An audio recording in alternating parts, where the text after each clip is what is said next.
तो जैसा कि आप लोग जान रहे हैं कि हम लोग बिहार पुलिस कांस्टेबल का परीक्षा का जो भी सेट डिस्कशन है वो करेंगे। अभी हम 2010 का सेट डिस्कशन करेंगे। यहाँ पे देख लीजिए 2010 में ये परीक्षा हुआ था और सबसे पहले हम 2010 से लेकर अभी तक का अगर डिस्कशन कर ले तो हमको ये अनुमान हो जाएगा कि परीक्षा का जो लेवल है क्या है और परीक्षा कहाँ से क्वेश्चन आते हैं। जैसा कि हमने एक सेट डिस्कशन किया है, दूसरा सेट डिस्कशन करेंगे तो आपको पूर्ण पता चल जाएगा कि भाई ये क्वेश्चन क्या उसी लेवल का है कि अलग लेवल का है।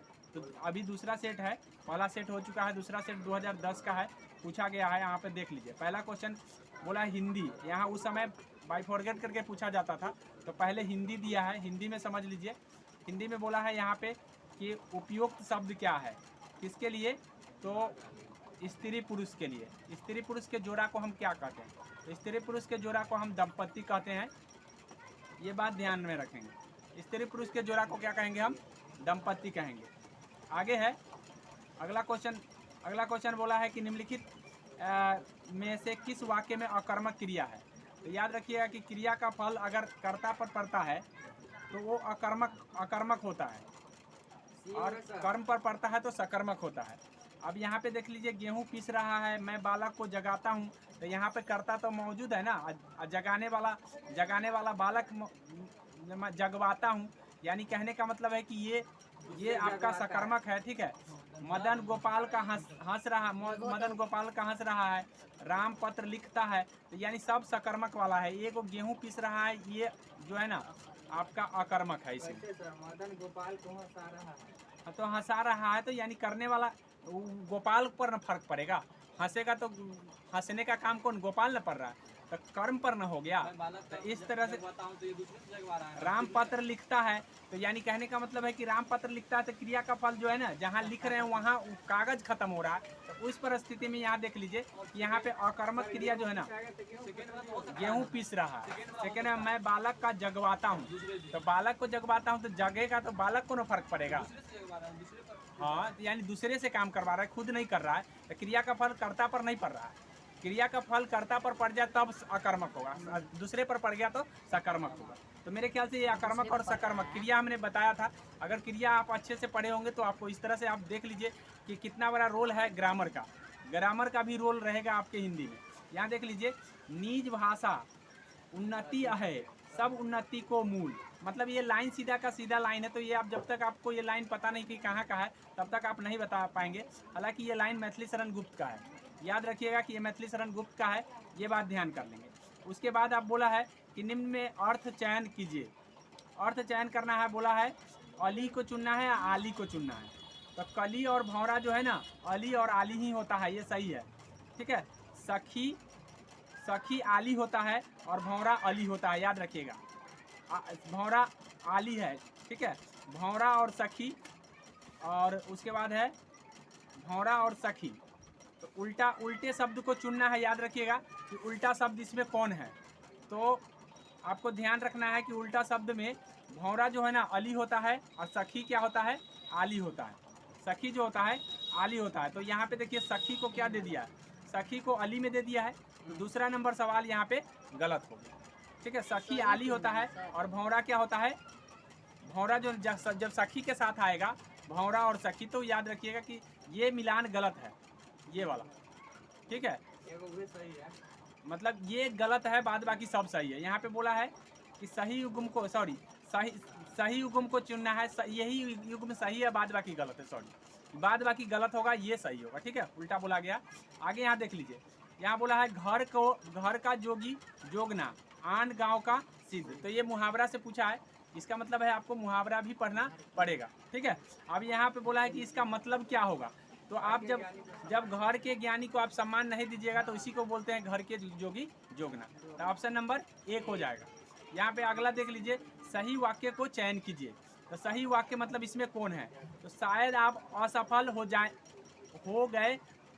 यहाँ पे बोला है आप असफल हो गए तो फिर क्या करेंगे। ठीक है, ये बोला है। दूसरा बोला है शायद आप असफल हो जाए, तो शायद जब असफलता की बात करें तो उसमें शायद लगना नहीं चाहिए या मानो नहीं लगना चाहिए। तो ये सारे के सारे गलत है। ठीक है। आपको ये जब भी असफलता की इमेजिन किया जाए तो उस समय शायद नहीं लगता है, आगे समझ में। लग सकता है मानो आप असफल हो गए। नहीं नहीं, वो नहीं होगा। ये मानो तो मानो और शायद वही होता है, ठीक है। कल्पना नहीं होता है, याद रखना। कोई भी बात ऑथेंटिक होता है तो आप असफल हो गए तो क्या करेंगे, ये बात सही है, ठीक है। उसके बाद अगला देख लीजिए। अगला जो सवाल है आपका, ये बोला है कि वह मनुष्य कृतज्ञ है।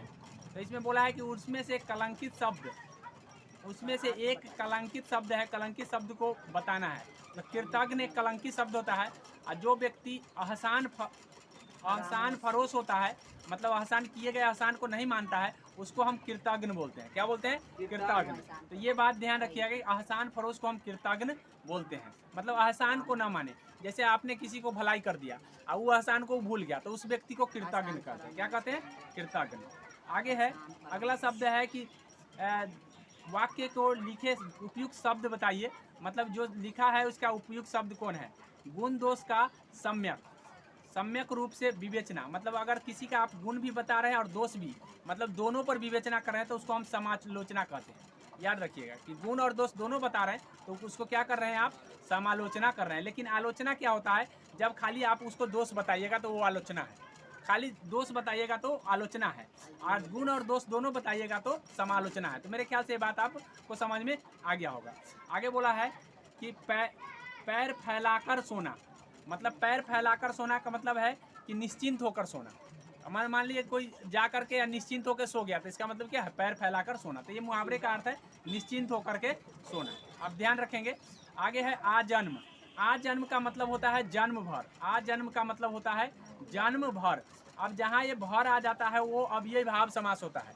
अव्ययी भाव समास, जैसे आजन्म हो गया अव्ययी भाव समास। उसी तरीके से और भी है अव्ययी भाव समास। यथाशक्ति अगर रहेगा, ठीक है, अगर आपको यथाशक्ति रहेगा तो यथा और शक्ति, तो इसका मतलब क्या हो गया? यथाशक्ति। तो यथा शब्द अवयवी हो गया, तो जब अवयव आ जाए तो उसको हम अवयवी भाव समास कहते हैं, ठीक है। आमरण, आमरण का मतलब मृत्यु तक होता है। आमरण, आमरण का मतलब हो गया मृत्यु तक। तो इसका मतलब क्या है? ये भी अवयवी भाव समास है। तो ये ध्यान रखिए। आमरण को याद कर लीजिए, आजन्म को याद कर लीजिए, उसके बाद है यथाशक्ति को याद कर लीजिए, प्रत्येक दिन को याद कर लीजिए। ये सारे के सारे अव्ययी भाव समास होता है। ऐसे हम समास बताएंगे तो सारा को बता देंगे कि किसको कौन समास कहते हैं। जनरली समास शायद बता चुके हैं ग्रामर में, नहीं बताए हैं तो बताएंगे। अगला है, अगला आपसे पूछा है कि नीचे दिए गए शब्द का सही अर्थ चुनिए। नीचे दिए गए शब्द का सही अर्थ, तो यहाँ पे दिया नहीं है, यहाँ पे होना चाहिए कोई ना कोई शब्द का सर, राशि शब्द का सही अच्छा, राशि शब्द। हाँ, तो राशि शब्द का सही शब्द क्या होगा? तो राशि शब्द के लिए ढेर होता है, याद रखिए। ढेर एक राशि है, रास आना राशि नहीं है, रात राशि नहीं है, रूठना राशि नहीं है, ढेर ही राशि होगा। आगे समझ में? राशि का मतलब मात्रा, मात्रा क्या? ढेरे ना होगा, बाद बाकी कोई नहीं। तो इस तरह से आपको ध्यान में रखना है। तो मेरे ख्याल से हिंदी कोई ज़्यादा टफ नहीं है, बस शब्दों की पहचान आपको करना है। अगर आप सेट बार बार लगाते हैं तो 100% है कि शब्द आपको पहचानने आ जाएगा। नहीं तो आप कितना भी कुछ भी पढ़े हैं उससे कोई मतलब नहीं है। इसलिए सेट डिस्कशन में भाग लेना और सेट को करना सबसे इम्पोर्टेंट जरूरी होता है। सेट मार्केट में आ चुका है। आप पहले प्रीवियस ईयर को डिस्कशन कर ले, डिस्कशन करके उसके बाद आप सेट लगाने चलेंगे तो आपका नंबर आएगा, उससे आपके माइंड में पॉजिटिव थिंकिंग होगी। इसीलिए हम सबसे पहले डिस्कशन की क्लास शुरू किए हैं। आगे देख लीजिए। आगे बोला है कि आगे इंग्लिश से पूछा है, तो इंग्लिश में देखिए, India's nuclear programme has come dash age, has come dash age. तो यानी कहने का मतलब है कि किसी चीज़ से गुजरना। तो इंडिया का जो न्यूक्लियर प्रोग्राम है, ये है एक मतलब मुश्किल परिस्थिति से गुजर कर आगे बढ़ा है। तो किसी चीज़ से होकर गुजरना थ्रो लगता है। क्या लगता है? थ्रो। याद रखिए, किसी चीज़ से होकर गुजरना थ्रो। जैसे आप जंगल के बीचों बीच से होकर गुजर रहे हैं तो आप थ्रो, वहाँ पे थ्रो बोल रहे हैं, ठीक है, गो थ्रो हो जाएगा, ठीक है। इस तरह से किसी चीज़ से होकर गुजरना या मुश्किल से होकर गुजरना क्या होता है? थ्रो लगता है। याद रखिएगा, अगर ये चीज़ आपको पता होगा तो खुद लगा सकते हैं। यहाँ दिया है कि for the few years I have become dash at handling my emotion. तो इमोशन को हैंडलिंग करने के लिए, याद रखिएगा, इमोशन को हैंडलिंग करने के लिए मैं क्या होता हूँ? एडेप्ट हो जाता हूँ। कोई चीज़ को आप हैंडलिंग करने के लिए क्या है? हाँ, आपको मतलब किसी का इमोशन देखने के लिए आपको क्या वो उसका लत देखना पड़ता है, इसीलिए इमोशन को हैंडलिंग करने के लिए क्या होता है, एडेप्ट हो जाना आगे। हाँ, एडेप्ट हो जाना। ऐसे आपको वर्ड नहीं पता है इसलिए आप दिक्कत हो सकता है, लेकिन धीरे धीरे वर्ड का आपको आ जाएगा। याद रखिए, यहाँ इवोक का साइनोनिम पूछा है, तो सिनोनिम आपको ध्यान रखना है कि इवोक का क्या होगा। तो इवोक का मतलब होता है किसी चीज़ को बढ़ा देना, उसका देना। तो कॉल फोर्थ का मतलब भी वही होता है, कॉल फोर्थ का मतलब भी वही होता है, उसका देना या बढ़ा देना। आगे देख लीजिए, अगला है कनक्लेव। कनक्लेव का मतलब होता है कि कोई अगर सरकार अगर कोई चुपके से मीटिंग रख देता है या कोई व्यक्ति चुपके से मीटिंग करता है तो उसको कहते हैं हम कनक्लेव। तो उसको प्राइवेट मीटिंग कहेंगे। क्या कहेंगे? प्राइवेट। तो कनक्लेव का मतलब आपको समझ में आ गया होगा, कनक्लेव का मतलब होता है प्राइवेट मीटिंग। तो मेरे ख्याल से अंग्रेजी में कुछ ज़्यादा नहीं पूछे गए हैं टफ। अगर आपको ध्यान रहेगा तो अगर ग्रामर आता है तो ग्रामर से जनरली आप तो ग्रामर से भी पूछे जाते हैं, यहाँ इसमें ग्रामर में नहीं पूछा गया था, यहाँ ज़्यादा वर्ड से पूछा गया था। आगे देख लीजिए, अगला है हाँ, अब हम जीके की तरफ बढ़ जा रहे हैं। यहाँ देखिए, सामाजिक अध्ययन। सामाजिक अध्ययन का एक बहुत बड़ा रोल है और सामाजिक अध्ययन से ही ज़्यादा प्रश्न पूछे जाते हैं और आज भी पूछे जाएंगे, याद रखिएगा। इसलिए 1917 का बोला है कि कौन से देश विश्व युद्ध में अलग हो गया था। तो हम आप याद कीजिए कि पहला सेट डिस्कशन किए थे तो वहाँ भी प्रथम विश्व युद्ध की चर्चा हमने किया था। तो बताइए कि आया कि नहीं आया? 100% वही चीज़ पूछा, यही चीज़ बाद में पूछा कि नहीं? तो इसका मतलब है कि सेट डिस्कशन करना बहुत जरूरी है। प्रथम विश्व युद्ध की चर्चा हुई थी, चाहे बेशक क्वेश्चन अलग था, लेकिन इसीलिए डिस्कशन करेंगे तो ध्यान रखेंगे ये कि हम वो सारे चीज़ को बता दें जो पूछे जा सकते हैं। तो यहाँ देखिए, प्रथम विश्व युद्ध में उस समय जो हुआ था, उस समय लास्ट में क्या हुआ था कि रूस में 1917 में रूसी क्रांति हो गया था। रूस में 1917 में रूसी क्रांति हो गया था। अब रूसी क्रांति होने से वहाँ का जो पब्लिक था भूखमरी का शिकार होने लग गया, मतलब वहाँ खाने के लिए नहीं मिल रहे थे। अब बताइए, आपके पास आप लड़िएगा तभी जब आपको खाने के लिए रहेगा, और खाने के लिए नहीं रहेगा तो आप लड़ नहीं पाइएगा। तो स्वाभाविक है कि जब हम खाने के लिए ही नहीं तो हम युद्ध में क्या लड़ेंगे। तो वहाँ खुद क्रांति आ गई। कहाँ? 1917 में, जिससे जार का शासन, वहाँ के सम्राट को जार बोलते हैं, जार का शासन खत्म हो गया। और खत्म होने के कारण वहाँ जो है ना रूस जो है ना अलग हो गया। रूस अपने आप को अलग कर लिया कि भाई हमारे पास अब लड़ने का पावर नहीं है। तो रूस प्रथम विश्व युद्ध से अलग हो गया। ये बात ध्यान रखिएगा कि रूस जो है ना प्रथम विश्व युद्ध से क्यों अलग हो गया, मैंने बता दिया। अगला क्वेश्चन है वर्साई की संधि से सर्वाधिक क्षति किसको हुई? तो ये भी प्रथम विश्व युद्ध से पूछा गया है और वर्साई की संधि की चर्चा मैंने किया था इससे पहले वाले सेट में। अब यहाँ देख लीजिए, वर्साई की संधि में हम आपको बता दें कि प्रथम विश्व युद्ध हुआ था तो दो गुट थे, एक मित्र राष्ट्र थे, एक थे मित्र राष्ट्र और एक थे ध्रुवीय शक्ति, एक था ध्रुवीय शक्ति। अब इसमें से ध्रुवीय शक्ति की हो गई हार, क्योंकि अमेरिका जिधर शामिल हुआ उधर जीत हो गया। तो ध्रुवीय शक्ति की जब हार हो गई तो ध्रुवीय शक्ति में सबसे ज़्यादा अगर किसी को लॉस सहना पड़ा तो जर्मनी को सहना पड़ा। जर्मनी जो है वर्साई की संधि के तहत जर्मनी को आधा भाग छीन लिया गया, उसके खनिज छीन लिए गए। कहा कि भाई तुम ही दोषी हो इस युद्ध के लिए, और पूरा का पूरा छीन लिया। जिसके कारण मैंने बताया था कि एडोल्फ हिटलर का नाजीवादी और फांसीवादी का मैंने चर्चा किया था कि एडोल्फ हिटलर आया और नाजीवादी को जन्म जर्मनी में हुआ है। तो ये बात आप ध्यान रखेंगे, दोबारा जब चर्चा होती है तो आपको याद हो जाता है। तो जर्मनी ही सबसे ज़्यादा भुगतान वहाँ पे करना पड़ा। तो मेरे ख्याल से बात आपको समझ में आ गया होगा। आगे है साम्यवादी शासन का पहला प्रयोग कहाँ हुआ था। तो साम्यवादी शासन जब पूछता है तो याद रखिए कि साम्यवादी शासन अभी भी साम्यवादी शासन जो है अभी भी देश जो है ना, जब द्वितीय विश्व युद्ध हुआ तो द्वितीय विश्व युद्ध के बाद 1939 से 45 तक चला। अब 45 के बाद जो है ना विश्व दो खेमे में बट गया, एक पूंजीवादी और एक साम्यवादी। ठीक है, एक पूंजीवादी और एक साम्यवादी। तो पूंजीवादी जो है अमेरिका कहलाया और रूस जो है ना साम्यवादी। दो महाशक्ति का जन्म हो गया।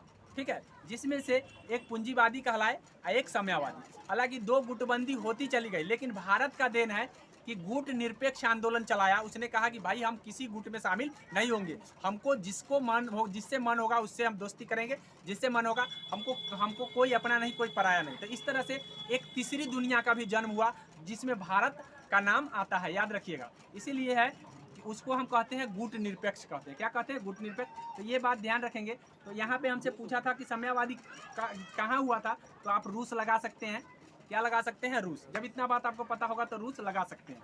आगे है अगला सवाल भी अक्टूबर 1917 की बोल्शेविक क्रांति। देखिए कितना बड़ा रोल है एक हिस्ट्री का और खास करके प्रथम विश्व युद्ध से पूछे गए हैं, प्रथम विश्व और दूसरे विश्व युद्ध से। 1917 में बोल्शेविक क्रांति का नेतृत्व किसने किया था? तो याद रखिएगा कि 17 में जो क्रांति हुई थी रूस में, मैंने अभी बताया कि 17 में क्रांति हुआ था, तो जो रूस में जो क्रांति हुआ था ये लेनिन के नेतृत्व में हुआ था। लेनिन वहाँ का एक राष्ट्रवादी नेता था लेनिन, इसी के नेतृत्व में एनईपी लाया गया था, नई आर्थिक नीति।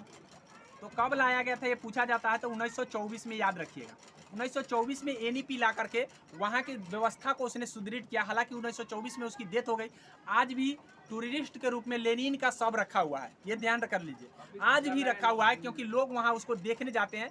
इतना महान राष्ट्रवादी के रूप में वो जाना गया कि आज भी उसका शव रखा हुआ है। तो इस बात से आप अंदाजा लगा सकते हैं कि वो कितना महान व्यक्ति रहा होगा। ठीक है, आगे देख लीजिए, अगला सवाल है, और उस पर रूस का करोड़ों खर्च है अभी भी। अब सोच सकते हैं कि करोड़ों खर्च करके रखा है, तो इसका मतलब है कि उससे वो करोड़ों के कई करोड़ कमा रहा है, कि लोग देखने जाते हैं। आगे समझ में, तो ये एक समझिए एक प्रकार का बिजनेस बन गया है।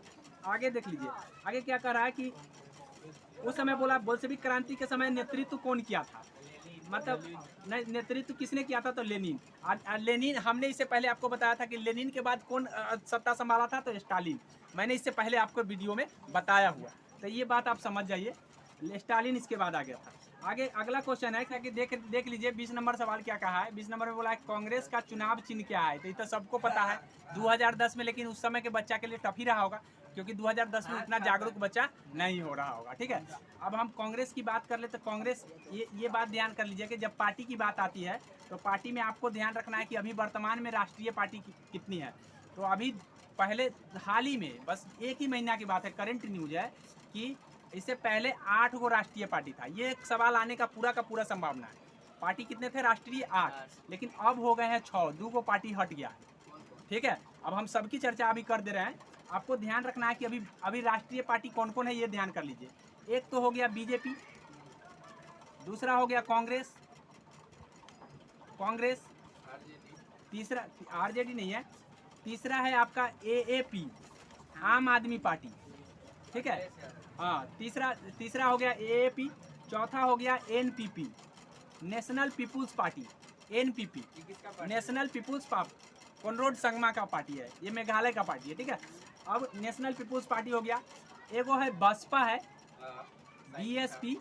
ठीक है, एक वो है सीपीआई 2 गो है। देखिए सीपीआई 2 गो है, लेकिन मार्क्सवादी वाला अभी है ये है, और जो अभी नोट करने की ज़रूरत नहीं है, मैं सारा पीडीएफ में बना चुका हूँ। ठीक है, पीडीएफ के जरिए पूरा का पूरा मिल जाएगा, इसीलिए नोट करने की कोई ज़रूरत नहीं है। ध्यान दो कि खाली यहाँ पे ध्यान दो कि भाई ये सारे चीज़ें हैं। तो अभी हमने बता दिया है कितने पार्टी है। बीजेपी हो गया, कांग्रेस हो गया, उसके बाद एएपी हो गया, उसके बाद एनएनपी हो गया, बीएसपी हो गया और सीपीआई हो गया। लेकिन सीपीआई में एक 2 गो सीपीआई था, एक मार्क्सवादी था, एक कम्युनिस्ट पार्टी था। तो कम्युनिस्ट पार्टी वाला हट गया है और मार्क्सवादी वाला है ये है। क्या बीजेपी अलग है? बीजेपी अलग, भारतीय जनता पार्टी अलग है। तो मैं अभी बोल रहा हूँ कि बीजेपी अलग है ना, और सीपीआई बीएसपी अलग है। ठीक है, याद रखिए, एनएनपी अलग है, एएपी अलग है। अब हम सबका फुल फॉर्म बता दे रहे हैं। बीजेपी का मतलब हो गया भारतीय जनता पार्टी, बीएसपी का मतलब हो गया आपका हो जाएगा बीएसपी जो है, बीएसपी बसपा हो गया, और सीपीआई जो है, CPI communist party of India हो गया, एनएनपी हो गया नेशनल पीपुल्स पार्टी हो गया, एपी आम आदमी पार्टी हो गया, और एनसीआई मतलब national Congress, Indian national Congress होगा। ठीक है, इंडियन नेशनल कांग्रेस होगा, इसका एनसीआई लिखा गया है, आईएनसी होना चाहिए, आईएनसी। ठीक है, इंडियन नेशनल कांग्रेस। तो ये ध्यान में कर लीजिए। अब सबका स्थापना वर्ष ध्यान कर लीजिए। 1885 में कांग्रेस का स्थापना हुआ है, तो सबको पता है। बीजेपी का स्थापना जो हुआ है, आपको कमल छाप इसका है 1980 में हुआ है, याद कर लीजिए कि 1980 में बीजेपी का स्थापना हुआ है। वही आपका अगर बीएसपी का पूछ देगा तो 1984 में हुआ है, 1984 में, अर्थात बीजेपी के बाद बना है बीएसपी। और सीपीआई का स्थापना बीजेपी और बीएसपी से पहले हुआ था 1964 में। 1964 में जो है ना सीपीआई का स्थापना जो मार्क्सवादी है वो वाला हुआ है। और सबसे लेटेस्ट पार्टी जो है ना आम आदमी पार्टी है, जो 2012 में हुआ है। और और कांग्रेस था 1885 में है। ये सारा बात आपको ध्यान रखना है। सबके पार्टी चिन्ह का याद रखिएगा। जो मार्क्सवादी कांग्रेस पार्टी है उसका हंसिया और हथौड़ा है, और हंसिया और बाली वाला खत्म हो गया। हंसिया हथौड़ा वाला है, हंसिया बाली वाला खत्म हो गया है। उसके बाद आपको ध्यान रखना है, बीजेपी को तो पता है कमल है, कांग्रेस का हाथी छाप है, सॉरी कांग्रेस का पंजा छाप है, और बसपा का हाथी छाप है, और उसके बाद आपको आम आदमी पार्टी का झाड़ू है। इस सारे पार्टी का आप ध्यान रखना है। तो इससे इतना ही चीज़ को आपको ध्यान रखना है। आगे हम आगे बढ़ जा रहे हैं अगली प्रश्न की ओर। झाड़ू लगाओ। अगला प्रश्न है आपका, बोला है कि संप्राप्ति केंद्र के किस पार्टी को सरकार है। मतलब उस समय बोला था कि जिस समय क्वेश्चन आया था उस समय 2010 में किस पार्टी का सरकार है। तो सरकार देखिए, सरकार एक तो होता है उस समय जो सरकार थी वो कांग्रेस की सरकार थी। तो कांग्रेस की सरकार को यूपीए की सरकार बोला जाता है, याद रखिएगा। यूपीए, कभी कभी यूपीए भी आ सकता है। और जो अगर बीजेपी की सरकार है तो उसको राजग की सरकार बोलते हैं, राजग की सरकार। तो ये बात भी ध्यान रखने की ज़रूरत है कि उस समय यूपीए की सरकार थी, अभी राजग की सरकार है, अर्थात बीजेपी। 2010 में बीजेपी थोड़ी, 2014 से बीजेपी आया, 2010 में थोड़ी था। कांग्रेस आदि था। आ गया समझ में। अगला सवाल है आपको कि लोकतंत्र का कार्य संचालन किसके अभाव में असंभव है। तो लोकतंत्र के बारे में आप पढ़े हैं इससे पहले वाले डिस्कशन में। तो देखिए क्या पॉलिटी वही आया कि नहीं आया। तो आया, तो 100% आप कह सकते हैं कि लोकतंत्र बोला है, लोकतंत्र के कार्य संचालन में किसके अभाव में असंभव है। तो जनता के अभाव, नौकरशाह के, योजना के, राजनीति दल के। तो राजनीति दल यहाँ पे हो जाएगा। राजनीतिक दल नहीं होगा तो लोकतंत्र नहीं चलेगा। आगे समझ में। तो लोकतंत्र आया ना, राजनीतिक दल के बारे में हम बोले थे कि राजनीतिक दल प्राण है। तो यहाँ पर वही सवाल पूछा गया 2010 में या 2022 में, दोनों का कंपेयर करें तो हम कह सकते हैं कि प्रीवियस ईयर से क्वेश्चन आते हैं। वही चीज़ नहीं आएंगे लेकिन उसी टॉपिक पर आएंगे। आगे देख लीजिए, अगला बोला है कि इनमें से कौन सा क्षेत्रीय दल है। अब दल से आया कि नहीं आया, फिर से दल से आ गया। तो क्षेत्रीय दल हम आपको बता दिए हैं कि उस समय 8 गो पार्टी था।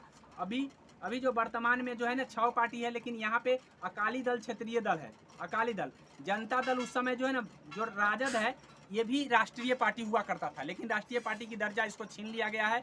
अब 6 गो है, राजद अब नहीं है, ठीक है, अकाली दल नहीं है, लेकिन कांग्रेस और बीजेपी तो अभी राष्ट्रीय दल है, जो कि अभी हम इससे पहले वाले में बता दिए हैं।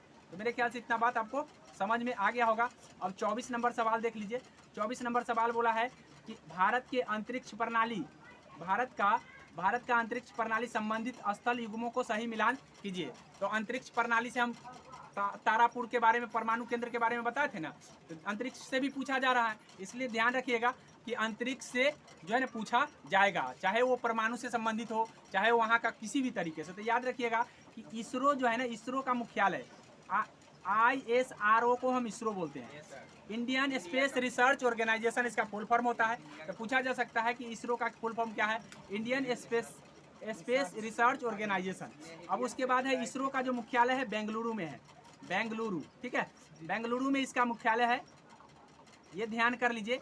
दूसरी बात है, यहाँ पूछा गया कि कौन मिलान सही है। तो इसरो का जो उपग्रह केंद्र है जहाँ से वो प्रक्षेपित करता है वो श्रीहरिकोटा में है।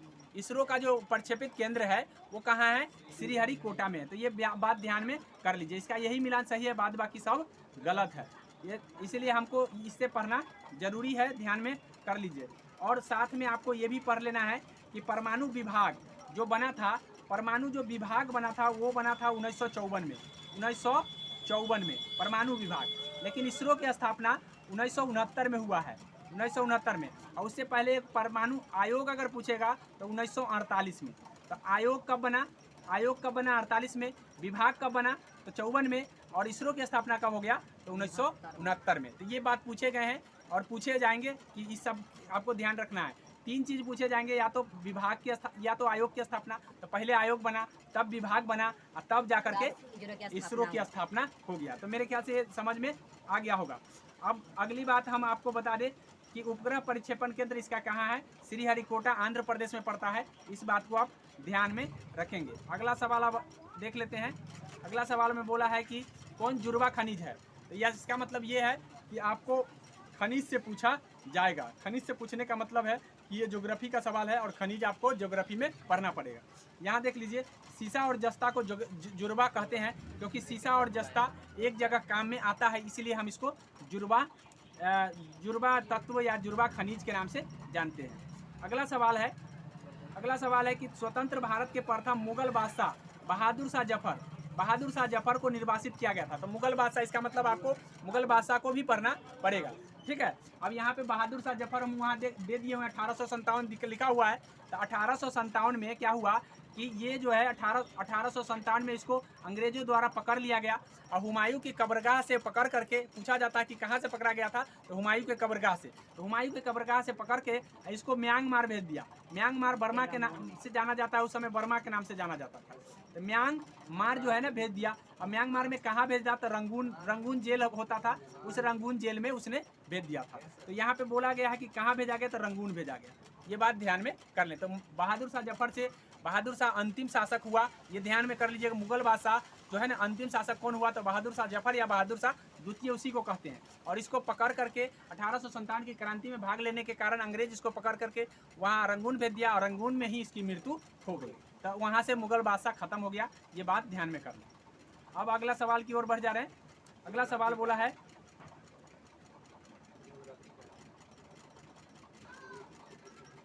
कि भूमध्य सागर की कुंजी किसे कहा गया है। तो भूमध्य सागर, तो हम आपको जब ज्योग्राफी पढ़ाए थे तो उस समय हम जिब्राल्टर की चर्चा किए होंगे।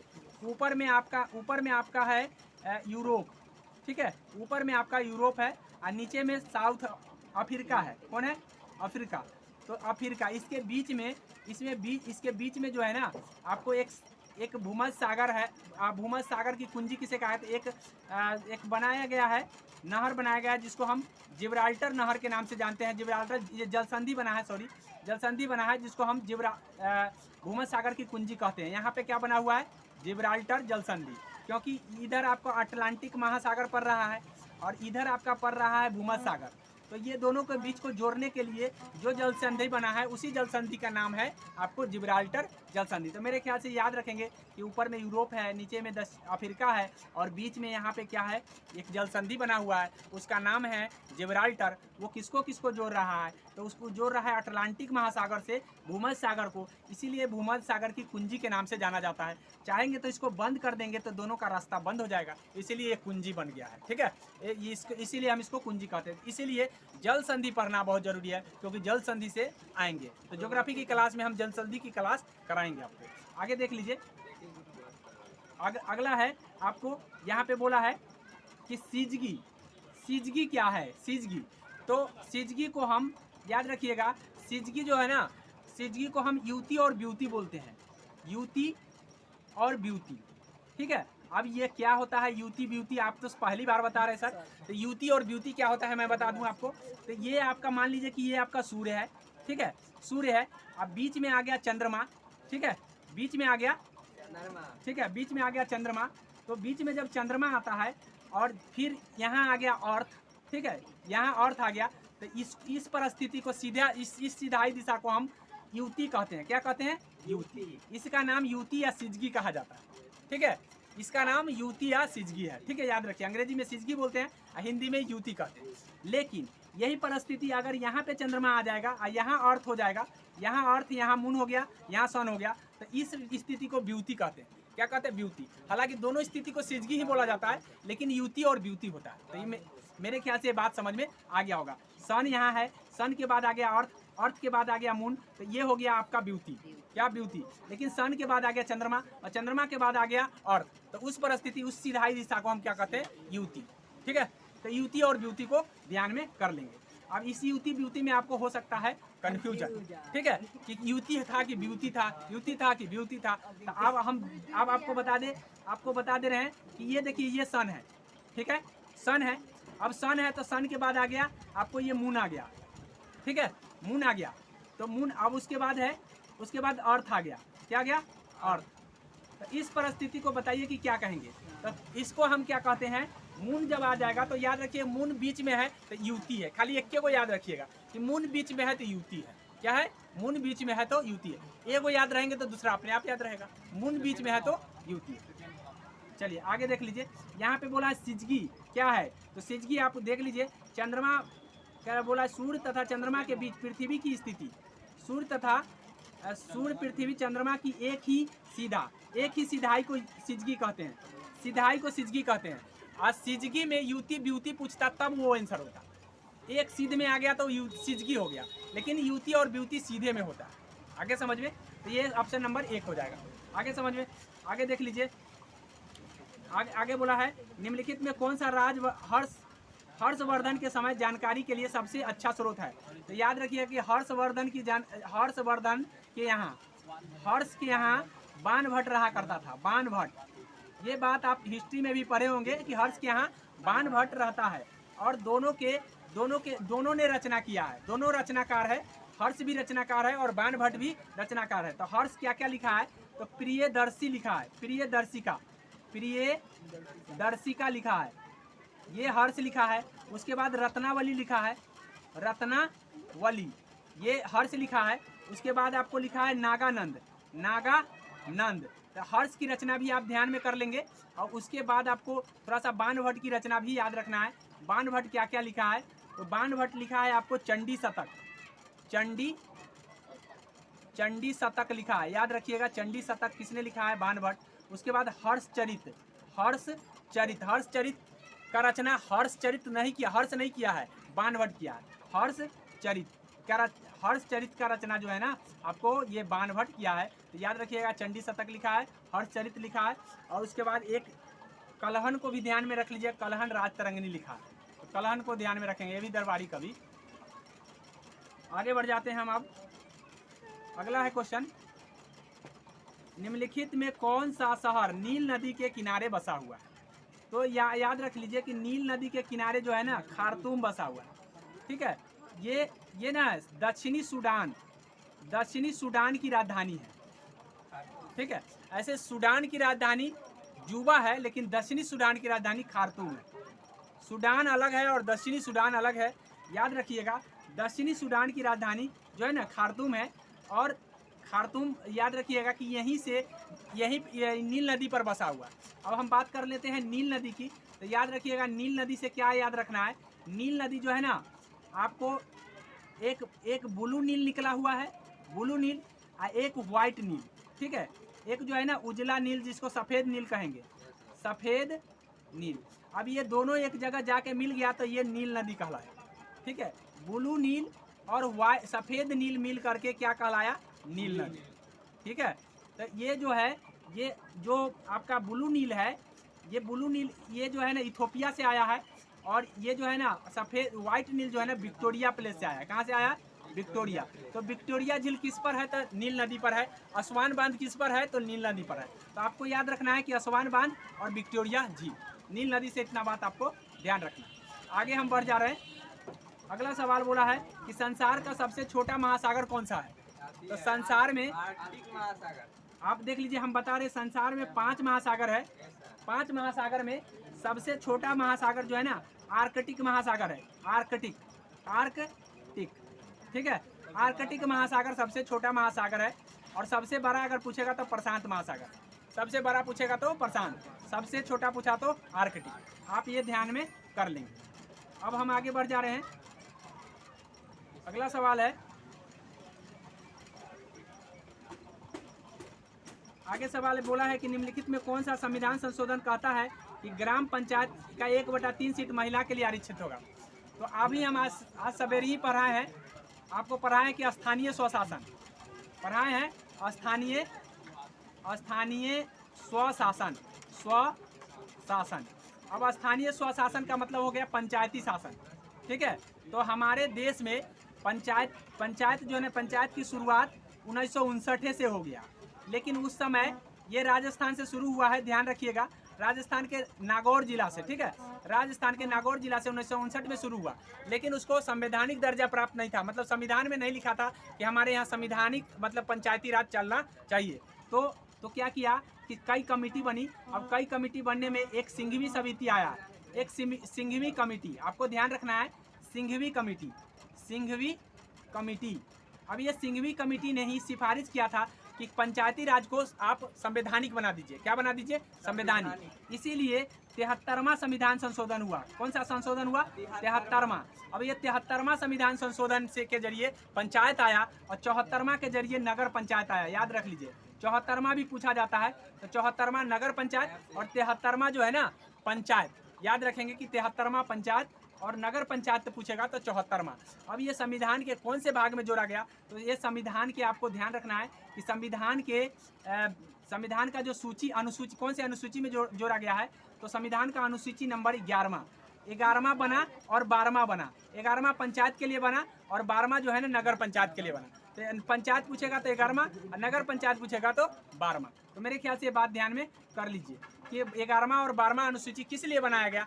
तो 11वां और 12वां अनुसूची पंचायत को रखने के लिए। ठीक है, अब आगे बढ़ जा रहे हैं। अगला बोला है कि पेशवा बाजीराव प्रथम द्वारा इनमें से कौन सा इलाका नहीं जीता गया? तो आपको मराठा साम्राज्य पढ़ना होगा तब पेशवा की जानकारी होगी, इसलिए मराठा साम्राज्य के भी आप वीडियो या लेक्चर बनेगा, आप ध्यान रखेंगे। ठीक है, तो पेशवा आपको याद ध्यान रखिएगा कि ये उड़ीसा को नहीं जीत पाया था, उड़ीसा को नहीं जीत पाया था, याद रखिएगा। ठीक है, ऐसे हम आपको बात कर ले मराठा साम्राज्य की। तो मराठा साम्राज्य का जो नींव है वो छत्रपति शिवाजी ने रखा था। मराठा साम्राज्य का नींव छत्रपति शिवाजी या संस्थापक माने जाते हैं, लेकिन दूसरा संस्थापक बालाजी विश्वनाथ माने जाते हैं। बालाजी विश्वनाथ। पूछा जाता है एग्जाम में कि वास्तविक संस्थापक कौन है? तो वास्तविक संस्थापक बालाजी विश्वनाथ है। ऐसे स्थापना किसने किया था? छत्रपति शिवाजी। लेकिन याद रखिएगा, आपको याद रखना ये है कि ये बात ध्यान रखना है कि जो पेशवा होता था, पेशवा किसको कहते थे? तो पेशवा जो था मंत्री पद था। कौन पद था? मंत्री।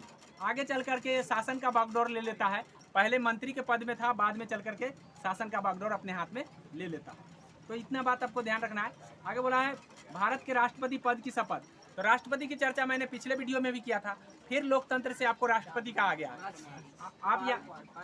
आप याद रखिएगा कि शपथ कौन दिलाता है? तो शपथ मुख्य न्यायाधीश। मैंने पिछले डिस्कशन में बोला था कि भारत का मुख्य न्यायाधीश एससी के जज जो है ना चीफ जस्टिस दिलाते हैं।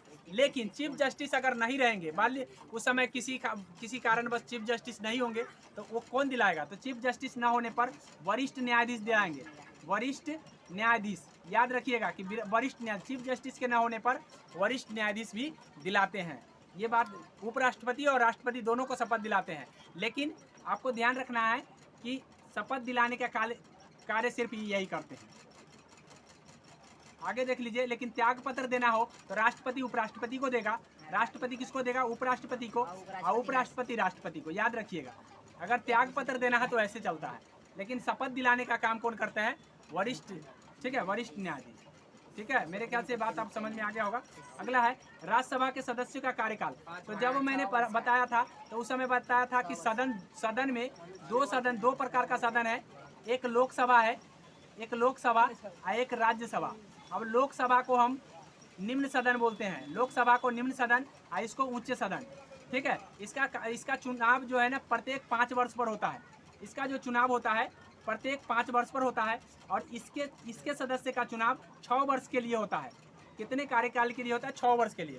तो राज्यसभा कहेगा तो 6 वर्ष का कार्यकाल होगा सदस्य का, लेकिन राज्यसभा का कार्यकाल पूछेगा तो नहीं होता है। राज्यसभा का कोई कार्यकाल नहीं, उसके सदस्य का कार्यकाल है। तो यह ऑप्शन में ये भी रहेगा कि राज्यसभा का कार्यकाल कितने दिनों का होता है, इनमें से कोई नहीं रहेगा। तो यहाँ ध्यान कर लीजिए, सदस्य नहीं पूछेगा तो कोई नहीं होगा, लेकिन सदस्य पूछ देगा तो आपको 6 साल का कार्यकाल होता है। राज्यसभा के अंदर कौन-कौन होते हैं?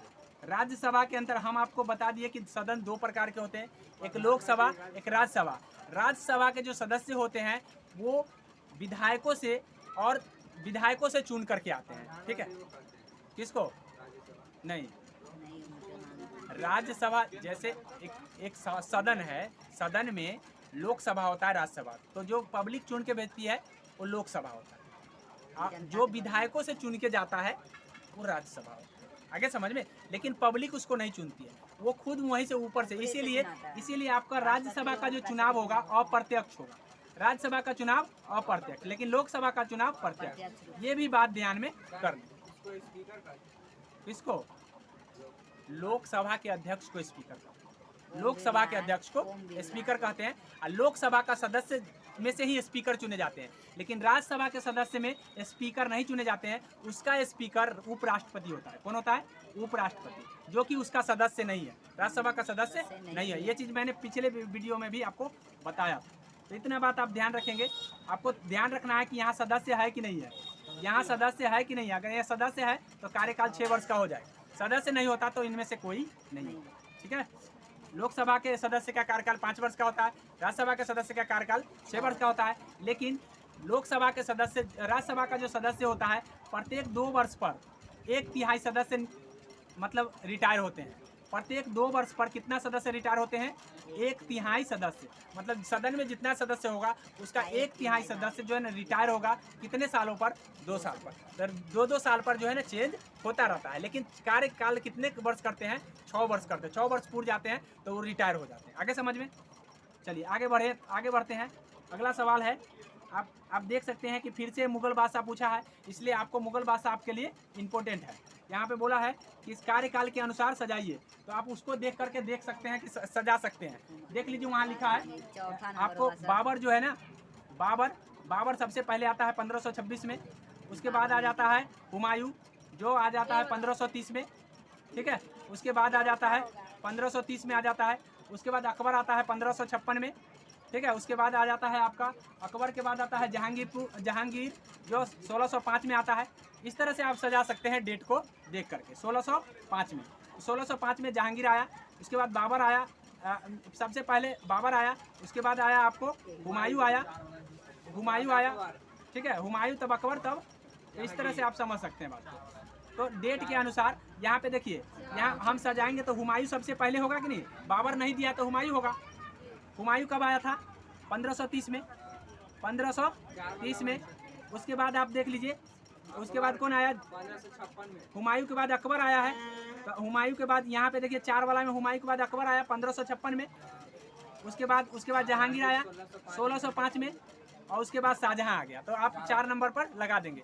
तो जब आप पूरा मुगल साम्राज्य पढ़ लेंगे तो 100% कोई कन्फ्यूजन नहीं रहेगा। ठीक है। चलिए आगे देख लीजिए। अगला सवाल है, राज्य अपहरण नीति डॉक्ट्राइन। हम ये अभी गवर्नर में पढ़ाए थे। अपहरण नीति को हम पढ़ाए हैं, हड़प नीति आज ही पढ़ाए हैं। आपको ध्यान भली बात ही पता होगा। डलहौजी अपहरण नीति कौन चला था?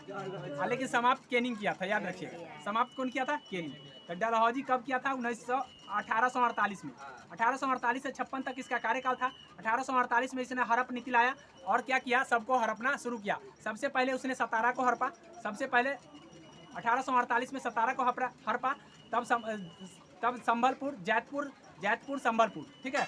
जैतपुर, तब उसके बाद संबलपुर। इस तरह से 49 में हड़प लिया। इस तरह से हड़पते हुए नागपुर, झांसी सबको हड़प लिया। तो मैंने ये पूरा लेक्चर वीडियो डाला हुआ है, आप एक बार देखिएगा तो क्लियर हो जाएगा। इसीलिए लेक्चर का कितना बड़ा महत्व है आप समझ सकते हैं। सेट जब लगाएंगे तब पता चलता है। चलिए आगे देख लीजिए। अगला सवाल है, सिंधु घाटी सभ्यता से पूछा है। तो सिंधु घाटी सभ्यता का चर्चा मैं पिछले वीडियो में भी किया हूँ, यहाँ भी है। देखिए हर टॉपिक वही आ रहा है कि नहीं आ रहा है? तो इसलिए ध्यान कर लीजिए कि सिंधु घाटी सभ्यता जो बोला है कि लोथल की चर्चा मैंने किया था। लोथल जो है ना गुजरात में है। कहाँ है? गुजरात में। लोथल जो है ना गुजरात में है। आप ध्यान में कर लीजिए, लोथल की चर्चा मैंने गुजरात में, ये भोगबा नदी पर है, मैंने बताया था, भोगबा नदी पर। ठीक है। और इसका जो खोज किया था रंगनाथ राव। ठीक है। यह ध्यान कर लीजिए कि रंगनाथ राव ने भोगबा नदी पर इसकी खोज किया था। तो मेरे ख्याल से ये बात आपको ध्यान रखना है। अब थोड़ा सा आपको बता दें कि लोथल नदी में ध्यान रखना है कि कब किया गया था इसका खोज। क्या नंबर है? 38 जो है ना रंगनाथ राव के द्वारा 1922 में तो आपको सिंधु घाटी सभ्यता का खोज हड़प्पा सभ्यता का किया। 1921 में आपको सिंधु घाटी सभ्यता, 22 में हड़प्पा सभ्यता। पहले हड़प्पा का हुआ है, तब 22 में सिंधु सभ्यता हुआ। ठीक है। ये हो गया है 1953 में। 1953 के करीब में हुआ है चनउद्रो की खोज और उसका लोथल का खोज। तो ये ध्यान में। ठीक है। आप देख लीजिए। अब आपको जो है ना ध्यान में कर लेना है। अगला क्वेश्चन, निम्नलिखित में कौन सा महासागर पनामा नहर से जुड़ा हुआ है? अब नहर फिर से पूछ दिया, इसलिए नहर और झील पढ़ना जरूरी है। याद रखिएगा कि नहर जो है ना आपका, नहर पनामा नहर हम आपको बता दे रहे हैं कहाँ है। तो ये है आपका अमेरिका, उत्तरी अमेरिका, ठीक है, और ये है दक्षिणी अमेरिका, और यहाँ है प्रशांत महासागर, और यहाँ है अटलांटिक महासागर। तो अटलांटिक में हमको जाने के लिए यहाँ रास्ता बना हुआ है। यही रास्ता कौन सा है? पनामा नहर है। यही रास्ता कौन सा है? पनामा। तो इसमें लॉक सिस्टम लगा हुआ है, याद रखिएगा। तो पूछा जाता है कि लॉक सिस्टम वाला नहर कौन है? पनामा है। यहाँ से बंद कर देंगे तो भाई बंद रास्ता, ठीक है। तो व्यापार के दृष्टि से काफ़ी महत्वपूर्ण है, क्योंकि ये किसको जोड़ रहा है? यूरोप से जोड़ रहा है उत्तरी अमेरिका और दक्षिणी अमेरिका को, क्योंकि यहाँ से यहाँ तक यूरोप तक नहर बना हुआ है। अब हमको पनामा नहर के जरिए क्या हम जा रहे हैं? यूरोप जा रहे हैं, इधर जा रहे हैं, अफ्रीका जा रहे हैं, और इधर उत्तरी अमेरिका, दक्षिणी। तो ये बहुत बड़ा व्यापार के दृष्टि से महत्वपूर्ण है। तो मेरे ख्याल से बात को समझ में आ गया होगा। अब हम बता रहे हैं, आप यहाँ बोला है कि बोला है कौन सा महासागर पनामा नहर से जुड़ा हुआ है? तो आप अटलांटिक बोल दिए ना, अभी तो बोले हैं ना। उत्तरी अमेरिका यहाँ है, और नीचे है दक्षिणी अमेरिका, बीच में बना हुआ है नहर। इधर है आपका प्रशांत महासागर, इधर है अटलांटिक महासागर। अब किसको जोड़ रहा है? अटलांटिक और प्रशांत को जोड़ रहा है। किसको जोड़ रहा है? अटलांटिक और प्रशांत को जोड़ रहा है। तो आप देख लीजिए ऑप्शन में क्या है।